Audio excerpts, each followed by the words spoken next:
بسم اللہ الرحمن الرحیم۔ السلام علیکم ورحمۃ اللہ وبرکاتہ۔ آن لائن ٹیچر کی جانب سے آپ سب دوستوں کو خوش آمدید۔ میرے دوستوں، میں آپ کو یہ بتانا چاہتا ہوں کہ ہمیں رات کے کس حصے میں جاگنا چاہیے۔ میرے دوستو، اب قابل غور بات یہ ہے کہ رات کے کون سے حصے میں جاگنا افضل ہے۔ اس کا فیصلہ قرآن شریف سے بھی ہوتا ہے اور حدیث شریف سے بھی، کیونکہ قرآن شریف سے معلوم ہوتا ہے کہ آخر شب میں جاگنا ضروری ہے۔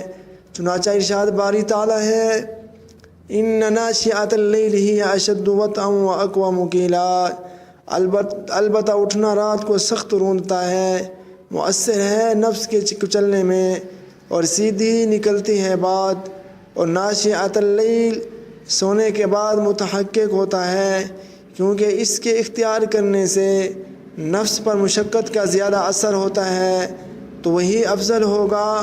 اور آخر سورت سے بھی معلوم ہوتا ہے، یہ تو قرآن شریف سے معلوم ہوا، حدیث شریف سے بھی اس کا افضل ہونا معلوم ہوتا ہے۔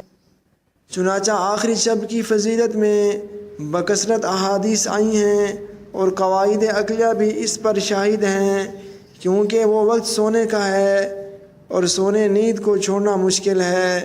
اور ایک حدیث میں ہے کہ جو شخص رات کو اٹھ کر التجا کرتا ہو تو میں اس سے بہت خوش ہوتا ہوں، اس لیے کہ میری وجہ سے اپنی بیوی اور گرم بستر کو چھوڑ دیا۔ اس سے بھی معلوم ہوتا ہے کہ آخری حصہ رات کا افضل ہے، لیکن اگر کسی کو اس حصے میں جاگنا دشوار ہو تو اب وہ اول ہی حصہ رات میں کچھ کر لے، کیونکہ اور راتوں میں خدا کا نزول آخری شب میں ہوتا ہے اور اس رات میں اول ہی شب سے نزول الہی ہو جاتا ہے۔ اس لیے جن لوگوں کو آخر رات میں عبادت کرنا دشوار ہو وہ اول ہی شب میں عبادت کر کے فضیلت حاصل کر لیں، جس کا کم سے کم درجہ یہ ہے کہ عشاء تک ہی عبادت میں مشغول رہیں۔